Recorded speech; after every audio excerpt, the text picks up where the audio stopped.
Hi, this is Jeannie, and this is Dreams to Reality, and I have a guest right now, so Grant Murrell. So I'm gonna be reading his bio, and he's gonna be talking about the subconscious mind, and subconscious reprogramming, which is one of the four keys. And this is my co-host Bacon, the dog.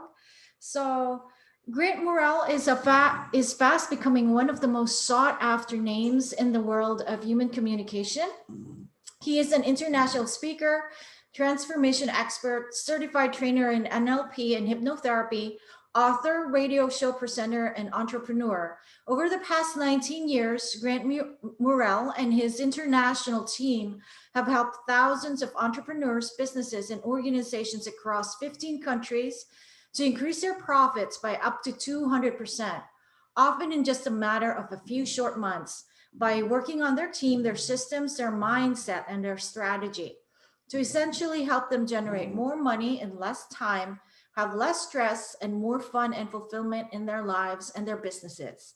So, Grant's ultimate mission is to help people design a life, business, organization, or foundation that will allow them to embrace their passion, purpose, freedom, wealth, and happiness, and to create a legacy to last for generations. So, he's regarded as a thought leader, world-class coach, mentor, consultant, and a trainer who is in demand across many countries. So I'm gonna put the link of his bio and his social media on the show notes later. And hi, Grant. Hi, GD. Thanks for inviting me onto the call. This is great, and great to see Bacon too, your co-host. I know, yeah. He's great. Grumpy co-host.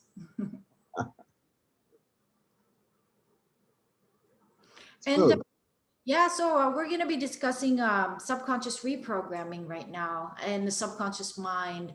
And I know the reason why I invited you is because you explain it very well in layman's terms where people can understand it. So, what is the subconscious mind, and why do we have to work with the subconscious mind if we want to be successful? thank you, Jeannie, and that is a great question in itself. Yeah, I mean, a lot of people take wildly complicated ways to explain things, and it can be a very complicated subject. But if anything, I like to take complicated things and make them simple and digestible, because life's complicated enough as it is. But if you can understand it simply, you can use it all the more effectively. Mhm. So, conscious mind, subconscious mind, what is it? Well, we know the mind is somewhere at the top of our neck, but of course that's not really enough to know that. We need to know how to access it. So, subconscious mind, in its simplest forms, if you look at your conscious mind, you consciously think, oh, at 4 o'clock today, at 6 o'clock, so I'm going to do this. I will wear this. I will eat this. That's a conscious thought. But underneath that, you have the subconscious parameters of the mind, the things that really operate you automatically. Now, when we're children, it's probably debated that we're, for the first 3 or 4 years of our life, we're doing things consciously. Walking, learning to walk is an incredibly complicated process. After a while, you can wake up from the midst of sleep and put your feet on the floor and go to the bathroom without consciously thinking about it. That's a very, very complicated process. That's done at a subconscious level. Mhm. How did it get there? Well, probably we consciously put it there by walking and thinking and moving. If any of you have ever learned to ride a bicycle, a car, or anything, an aeroplane even, like I have, you will remember the time when you was driving, you may say, let's talk about a car, you're holding the steering wheel, you're gripping the steering wheel, you're looking, how much do I need to turn it left or right? You're looking out the windshield, you're looking back, how much brake pressure to have, oh my God, I've got to indicate to go left or right. And there's all kinds of things, oh, now I need lights on, and your mind overloads. You ever had that thought, Jen? You ever had that? Mhm. Right. Yes. And then the other day I spoke to you, you was in the car, driving home from work, having a perfectly in-depth conversation while you're driving and navigating in and out of traffic perfectly safely. You was doing that subconsciously. If you ever thought about it, you thought, oh, I'm going to go to work today. You're driving to work. You've got a load of things in your mind. Oh, I need to go to the supermarket. Oh, I need to do this. And I have dry cleaners. I've got to do that. Have I got to pay? Oh, I've got to pay that bill.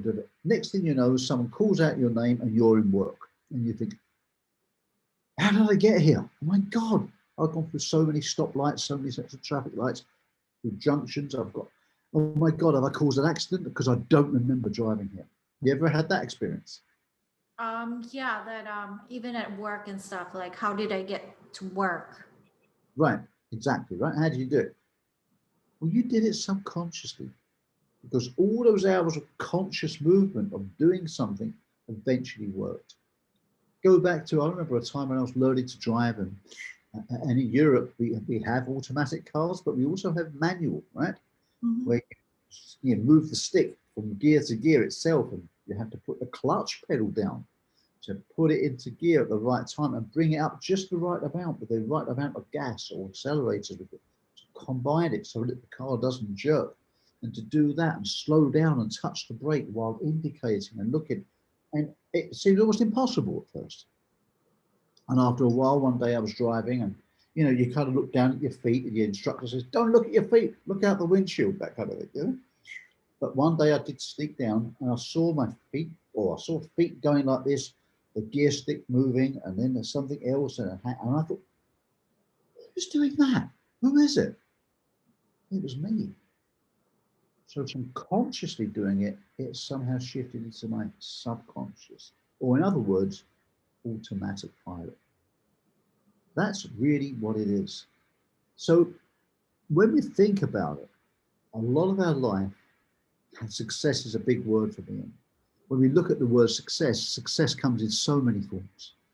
There's financial success. There's health, success in health. There's success in fulfillment, well-being, spirituality, to name but a few. There's many forms of success. But success, however you choose to define it, comes from a lot of being in the right environment, because we all have habits, conscious habits that become subconscious habits. Did it Mhm. make sense so far? Yeah. Yeah.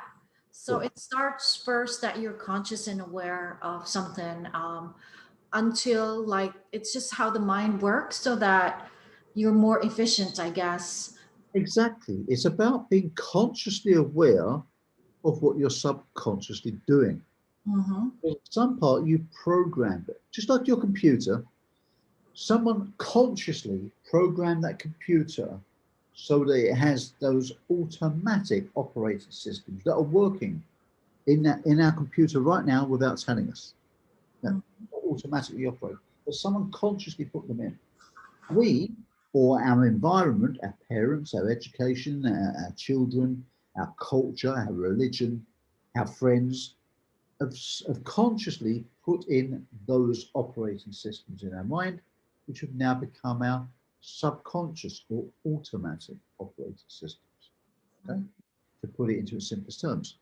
So here's the question: what happens if you can't help you've been brought up bad or had the wrong education or hung around with the wrong crowd of people? That's already in your operating system.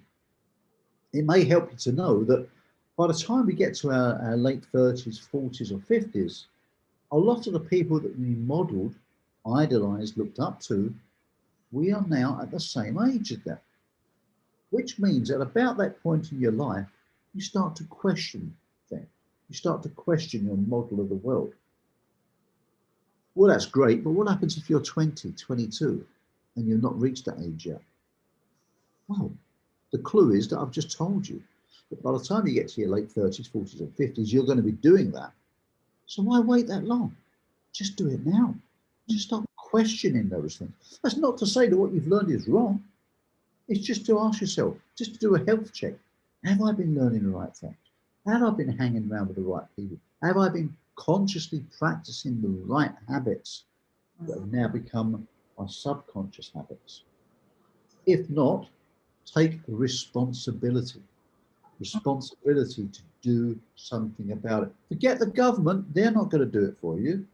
Forget your parents, your work friends, your boss, they're not going to do it. There's nobody else in the world who's more motivated for your well-being than yourself. So take responsibility, because if you're going to wait for someone else, you're going to be waiting a long time. So be empowered. Take that decision yourself to do something about it. And ask yourself, if I'm with the wrong crowd, if I'm working in the wrong job, what could I possibly do to change that environment, to get out of it, to shake things up and make things different? Because if you look at it, be honest with yourself, where are you now? Now, maybe you're in a great position, but you want to get greater. Maybe you're not in a great position, and you want to get in a good position. That's fine. Wherever you are now, be honest. And then see where it is you want to get to. Clearly define what your desired outcome is. Mm-hmm. And there, from where you are to where you want to be, there's a gap in the middle. Mm-hmm. What do you need to do in that gap? What are the steps you need to do? What are the things you need to learn? What are the habits you need to make to become the person you want to become? Mm-hmm. Yeah? Yes. Reverse engineer it. Start with the end in mind and work back in bite-sized chunks. They are the habits that you want to take responsibility for doing one chunk at a time. Take those. Now, if you're around people say, you're crazy, you're mad, you don't want to do that, da da da da, well, you may need to take responsibility to make some decisions in your life about, are these the right people to be my environment? Or do I need to find new friends, new work friends? Now, I'm not saying walk out on your family or anything like that. If your family aren't supportive, still love them for the people they are and the support they give you or want to give you. But you may want to start having more empowering conversations with a new crowd of people who do support you in that journey. As long as your journey is moral, legal, and ethical, then you want to find people who support you in that. They can become your new environment, your new bubble, who help you to reinforce those habits. And just like going to a gym or going jogging or anything like that, Mm-hmm. the more you do it, the more those conscious habits become your subconscious habits, the ones that drive you. Because when we sleep, and sleep is very important, when we sleep, things happen. Mm-hmm. A lot of ancient tribes sleep when they have a problem. They go, they think of the problem before they sleep, because the subconscious mind will resolve the problem while they sleep. It will provide them with the answers. So think of it as like having an automatic filing clerk in an office. There's papers all over the desk and all over the floor. When you sleep, that filing clerk in your mind makes sense of it, puts them in neat order, neat piles, and puts them in the filing cabinet or the folder in your computer, puts them in the right folder, so that when you wake up, life starts to make more sense. And remember, when you wake up, you probably go and have a shower, walk to the bathroom while you're half asleep. And how did you manage to walk? Because walking is a wildly complicated process with thousands of calculations. We know that that's why toddlers fall over all the time. They're still learning how to do it. But we wake up in the middle of the night, maybe go to the bathroom. Do you really consciously think how to walk there? No, that's a subconscious thing. How did it get there? You consciously practiced it, just like riding a bicycle, just like riding a car, just like learning to fly an aeroplane. You consciously learned how to walk, and then it becomes subconscious. So if you know you've got some bad habits, eating habits, smoking habits, getting angry, etc., understand it, be realistic with yourself, and think, what habits could I model, emulate, copy from someone that I most admire, who has the habit of not reacting the way I do, of not getting angry, not getting stressed. not stammering, or whatever it is that you want to get rid of, who is masterful at that. What do they do leading up to that point that prevents them from getting in that situation? And could I borrow those habits? Could I consciously practice those habits so that they become my subconscious habits? And that problem goes away. Mm-hmm. Does that make sense? Yeah. Yeah, it makes sense. So you mentioned the word modeling. So is modeling really that important? Um, like how important is it in order to be successful? Like the modeling other people that are successful. Fantastic. Yeah, modeling is something which I didn't realize I was doing since I was 14 years of age. I mentioned flying a couple of times. I love flying. Mm-hmm. 14 years of age, I started looking at successful pilots. What made a great pilot? And there's many different forms of pilots. They can be, air ambulance pilots. There can be fighter pilots. There can be, cargo pilots. There are all kinds of pilots. But you take one kind and you look at, and they seem to have some things in common, certain habits, thoughts, behaviors in common. So I would say, okay, start to look at that. And I made a list of comparisons in my mind. And then later on, I loved rock music, so I started looking at rock musicians. Okay, what about them? What makes them so successful? Stop now.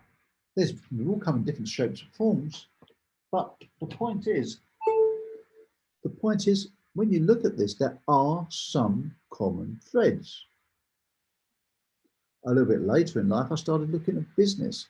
What makes people successful in business? Again, there's many different ways to be successful in business, but there are some common threads. Some years later, I started learning NLP, Mm-hmm. neuro linguistic programming, and was introduced to the concept of modeling. And when I looked at modeling, I thought, my God, that's what I've been doing since I was 14 years of age. I just didn't have a name for it, but it was modeling. So, to answer your question, Jenny, is modeling essential? Well, if you have everything you want in your life already, if life is going great, you're feeling great, you're getting great fulfillment, great love in relationships, you've got the health levels you want, you've got the finance levels you want nothing, then no, you don't need to do it. But if, like most people, there's something you would like to tune up, maybe you're at a level 6 on health and you want to get to a level 8, or a level 5 on finance, you'd like to get to a level 7 or a 9 or a 10, then yeah, it's probably one of the simplest ways that you can get there, because trying to figure stuff out by yourself can be a long, hard, lonely route. And let's be honest, you could make some mistakes along the way. Mm-hmm. But if you look at someone who's done it before, look at their habits, because success leaves traces and so does failure. When you look at it, it's almost like you trace it backwards. Ah, that's where it went wrong. Just like a journey, you'll leave your house and you'll go somewhere and you get lost on the journey. You trace it back. That was it. I turned left at that stoplight when I should have turned right. You can trace it back to where you went wrong. And this is exactly the same. Modeling, you will see where someone did it right. Okay? So model success. But this is where it gets interesting. What happens if the person you're modeling is completely different to you?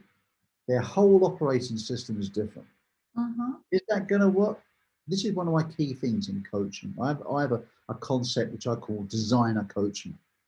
Much like medicine, one medicine, as you know, will not work on everybody. Some people have an allergic reaction to it. It doesn't work on everybody because Mm-hmm. we have DNA. I believe in modeling is the same. There are many different ways to get successful. And a good coach will understand who you are as an individual and understand the right route for you. A lot of coaches will tell you this is the way to do it. I respectfully disagree. There isn't one way. There are a selection of ways so that you can find the right path for that person's personality type. This is why I study human behavior. So I'm a human behaviorist, I'm an NLP trainer, a hypnotherapy trainer, and a master coach, and many other modalities that you know that I do. So I have a range of things which I can use for people, and I find just the right blend that's right for that individual. This is Oh, where I'm doing one-on-one coaching as opposed to group. So yes, modeling is, if you haven't got everything you want in your life, then I think modeling is very successful. But learning what habits to model, which are right for you, that's where the skill comes in. okay, that's very interesting.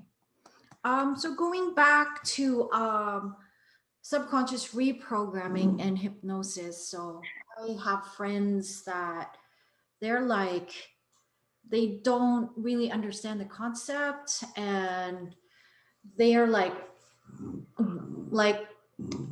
they're kind of cautious about it. And I think somewhere along our talk you mentioned something about the trance state and why that's important in subconscious reprogramming. So Yeah. basically my question is, um, why does one need subconscious reprogramming or subconscious work, whereas like as you said, you can just model someone, um, and then you're off your way. But why is subconscious reprogramming important, and why do you have to be in a certain state of mind in order for that to happen?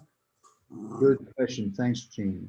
Well, the answer to that is pretty much what you started out this sentence by saying, is that some people disbelieve in it. Yeah, their conscious mind will get in the way and defeat them every single time. Mhm. Because if it didn't, they'd be successful already in whichever they want to get. So clearly, by using the conscious mind, that's not working because something's getting in the way. You've got to get past the conscious mind to get to the subconscious mind. In the same way that a surgeon's got to open someone up to fix them and then seal them back up. The analogy which I'll use to get to the subconscious mind is this: to speak to the subconscious mind.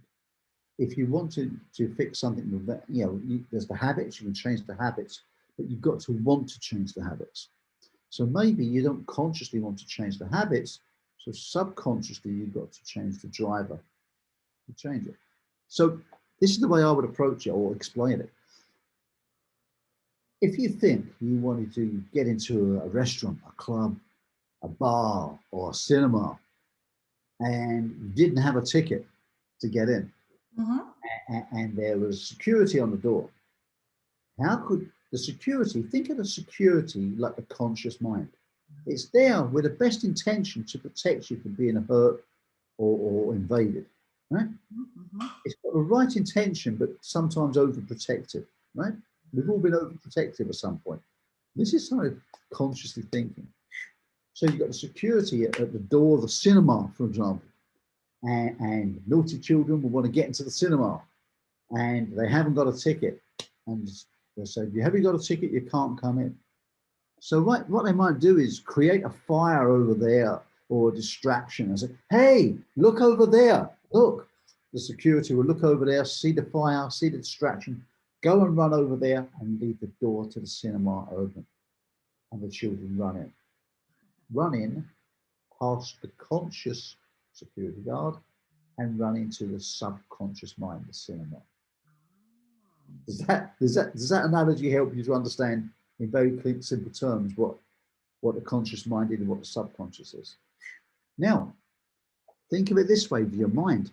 You've got the barrier, the conscious mind. I don't think this works. I don't like this. I think this is a rip-off. I don't like it. I don't like you kind of people. Da, da, da, da, da, da, da, da. Conscious mind. It's there for the very best intentions to stop the person from being hurt, ripped off, made to look vulnerable or humiliated. Great, really good. But like a lot of things, sometimes it's not that it's right or wrong, it's a question of how much. Not black or white, it's a shade of grey, how much. And Mhm. sometimes someone's, because of their past programming, they've been hurt, so their wall comes up very, very hard. Understandable, not making fun of it at all, it's completely understandable. Yet for their own good, with their permission, Sometimes you can help that security guard, that constable, to be distracted so that you can sneak through the door, change the things you need to do in their subconscious mind for their benefit, not for mine, their benefit, and then come out and let the security guard seal it up again. Think of it like the firewall on your computer, stopping nasty viruses from coming in. But if you have a virus in your computer, you need to get past the firewall, let the engineer in to fix it, to go back out and put the firewall back. I like that. That's a very wonderful. I love that analogy. That's why I like it. You use like terms that are very accessible to ordinary people that don't know about this. Yeah, you are right because there's a lot of programs, especially you mentioned like childhood and not being with the best group of friends or um, yeah, because in the past we don't have not many of us actually don't have the right mindset, the right beliefs, and the right habits. And so that's why a lot of people are stuck. But you're right, it is like a virus because you see people that are, like addicted to stuff and then they want to stop, but they can't because it's just programmed in them and they can't go through the firewall no matter what they do. And so someone has to assist them in removing all those mind viruses and stuff so that they can work better, so they can be more functional and actually even more functional but successful in their life. You got it, John. And the more these things work well for you, the easier life is. I was on a call with a colleague earlier, and we're always upgrading ourselves and doing things. How life is getting, how easy life is getting rather, since we're learning certain things. Once you can learn to get out your way, once you can learn to clear things, it's rather like driving along a freeway with no other traffic. Mm. It's easy. It's just like, wow, why couldn't driving always be like this? And it is easy because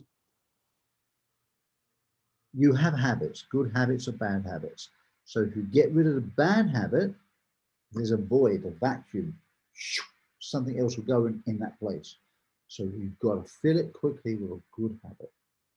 Mm. It's the same as food. Best way to diet is not to stop eating, it's just to replace the bad food with good food. All right? Okay. You're not going to lose weight by not eating. That's not a long-term strategy. Okay, but it's replacing it with good food and good habits such as exercise, sleep, regulating water, food, habits, etc. And this is the way to approach it.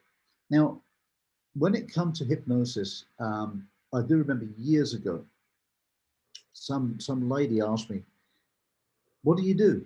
And I said, "I'm a hypnotist." And her first response was, "I'm not having any man control my mind." Oh. And I said, "Whoa, okay. Um, you're not going to hypnotize me." And I said, sorry, you just asked me what I do. I wasn't offering to do it. I said, if I was a plumber, I would have said to you, I'm a plumber. But you just asked. And I said, well, I'm not having any man. Da, da, da, da. And I thought, wow, so some bad experience happened there. And I felt sorry for her. And she carried on. She said, I'm not having that. And da, da, da. Said, no, well, I'm not. How do I know you're not trying to control me? I said, it's very simple. I said, well, how do you know I'm not trying to hypnotize you? I said, it's really simple. I said, you haven't paid me yet. Said, oh, you don't do it for free? I said, no, of course not. It's a skill. You go to work here. Do you work for free? Yeah, no. No, it's got to be an ethical energy exchange. Money is just a form of energy, nothing more than that. You pay the electricity company money and they give you electricity. It's just an energy exchange. Mm. Nothing more than that. You go to Starbucks and buy a coffee, they don't give it to you. You give them money, they give you coffee. We do it all day long. It's normal. And she said, oh, now I said that to put her mind at rest so she knew I wasn't hypnotized. I would never do that. That'd be incredibly unethical. I'd never do that. And she said, oh, I don't think it works. And I said, okay, fine. She said, why? You're not bothered if I say it doesn't work. I said, no, it's up to you. It's your opinion. I'm not here to convince you. It's your free will. Live life how you want. You just ask me what I do. But if an accountant, I don't say to an accountant, I don't believe accountancy works, because it does. I don't say to a bricklayer, I don't believe in bricklaying. Well, that sentence doesn't make sense. It's just something you do. At the end of the day, it doesn't matter if you believe hypnosis works or not. Just look at people. Don't have beliefs. Just look at facts. When they look at people who have had it, have they changed in the way they wanted to after? Yes or no? If they have, it works. If they don't, it hasn't. Mm. No, I don't care what people think. So this lady went on and, what do you do? Bodybuilder. Bodybuilder. I said, I think you're amazing. So, what do you mean? Well, to change your body, the body that God gave, to change your body's shape, Uh-huh. takes phenomenal habits, discipline, skill, determination, drive, determination, visualization. It's incredible that you've done that. Mm-hmm. I'm really in awe of that. I know how hard that would be. That's incredible. Really, I said, yeah, yeah. I said, but I don't want anybody changing my mind. And I said, well, I'm not going to change your mind. I said, look, I've got a full-time job trying to control myself. And I promise you, I do not want to take on the task of having to control anybody else as well.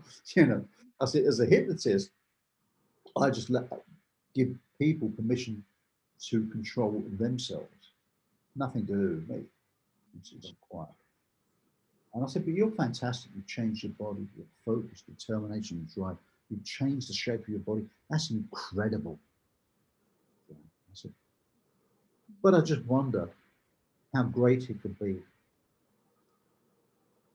if you didn't only control your body, but you also controlled your mind. Uh-huh. Yeah.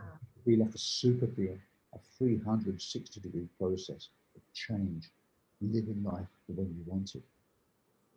And she paused, and I thought, aha.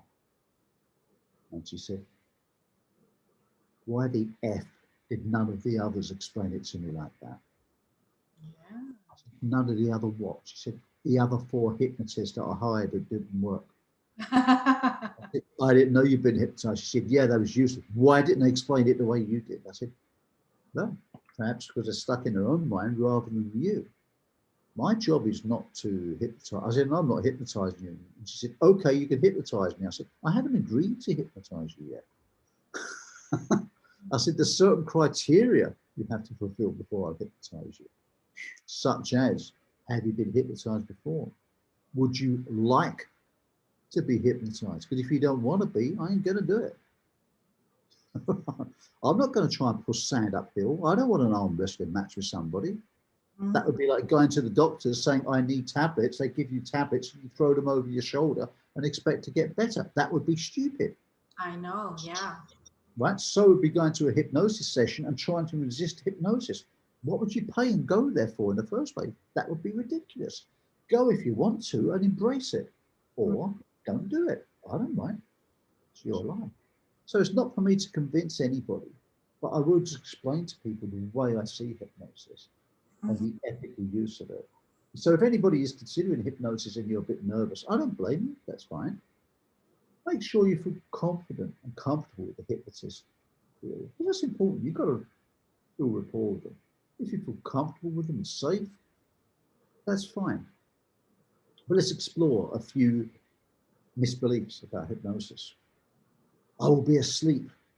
No, you won't. Hypnosis is not sleep. It's a trance-like state. And if you say, I can't go into trance, sorry, yes, you can. You've all been at the traffic lights in the car, the stop lights, and you sat there and thought, supermarket, I need to go to the supermarket, I need to buy, I need to buy a kitchen towel, I need to buy, I need to buy some rice, I need to buy, and then you hear beep, beep, beep, the traffic lights have changed, and sorry, and you go, we've all done it, right? We've all done it at some point or another. But in your mind, you was in the supermarket. You wasn't in the supermarket. You were still in your car at the stoplight. But Ah. in your mind, you went into a light trance. So if you think you can't go into a trance, think again, because you've been in trance all your life. If you've seen a TV advertisement and thought of it, you have. If you cried at a love movie or if you jumped at a horror movie, you've been in a trance. Because you know you're sitting in the sofa in your house eating Doritos or something, watching a silly flat glass screen with chemicals behind it. There's no monster, there's no love movie. You know they're actors who are getting paid to say those lines, and you know the monster is a rubber suit. Mm-hmm. Yet you still jump. You were in a trance, my friends. So we can all be in a trance.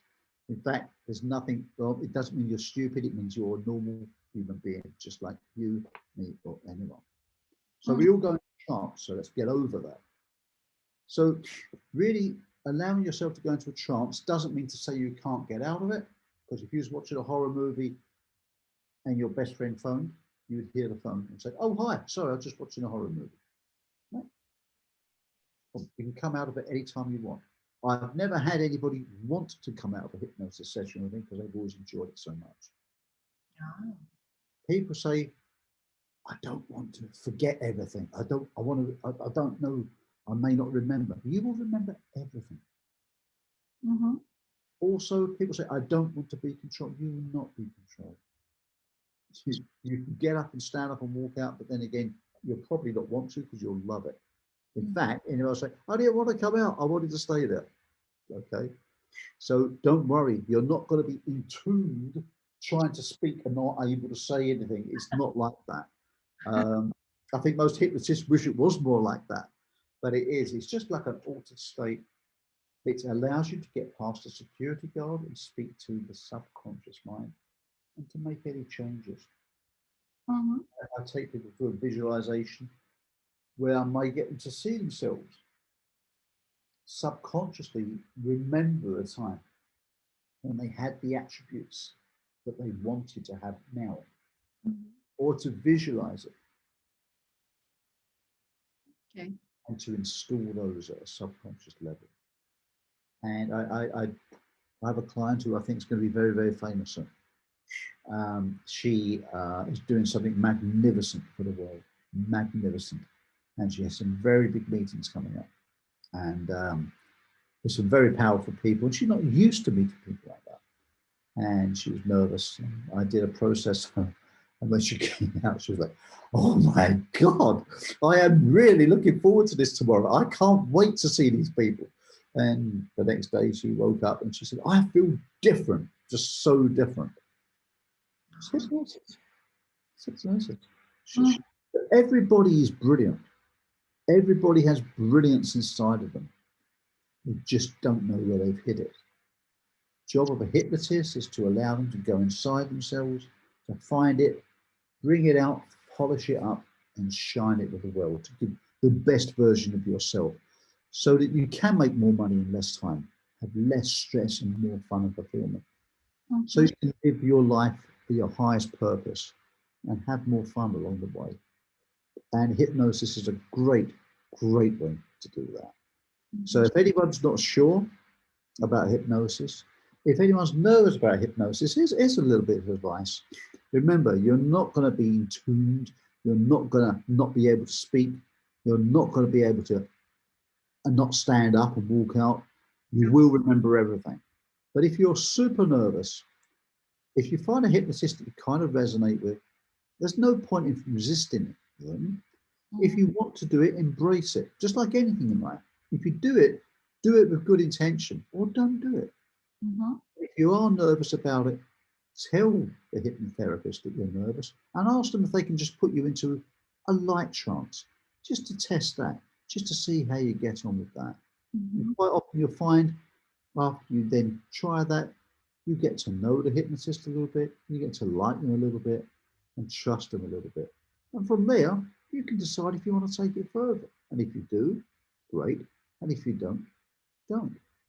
But if you do want to subconsciously reprogram your mind and live a better life, allow the hypnotist to take you through some of the steps that I've told you and see how your life gets so much easier and so much more fulfilling.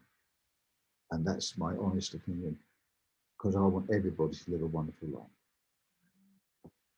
Thank you very much, Grant. I really appreciate this interview and stuff.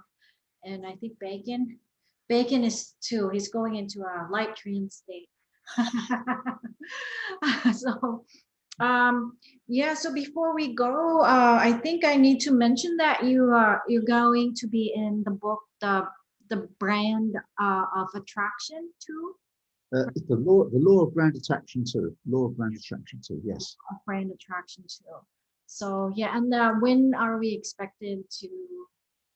That is also going great guns. I think I'm going to stick my neck out here and say I believe that's going to become a #1 bestseller, Mhm. and it's probably going to happen in about 6 weeks or so from now.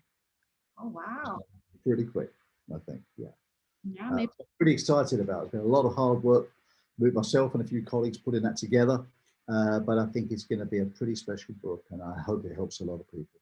Oh yeah. So we're gonna the next few weeks and stuff after um the book gets published and stuff, we might even interview you again, right? Yeah, sure, absolutely. Yeah, that'd be a pleasure. If you and Bacon wanted to interview me, that would be fantastic. I'd love. I know, yeah. He's enjoying it. Okay. And thank you very much. And I really appreciate it. And I appreciate that, despite your busy schedule, you took the time to be interviewed and stuff. You're Okay. welcome. And Jeannie, thanks for inviting me onto this show because I've really enjoyed it and it's been great seeing Bacon. It's been really different. And one thing I know about success is about doing things differently. And you certainly mastered the art of that. So thank you. You're a great person. You do great things. And thanks for inviting me onto the show. It's been a pleasure. Thank you.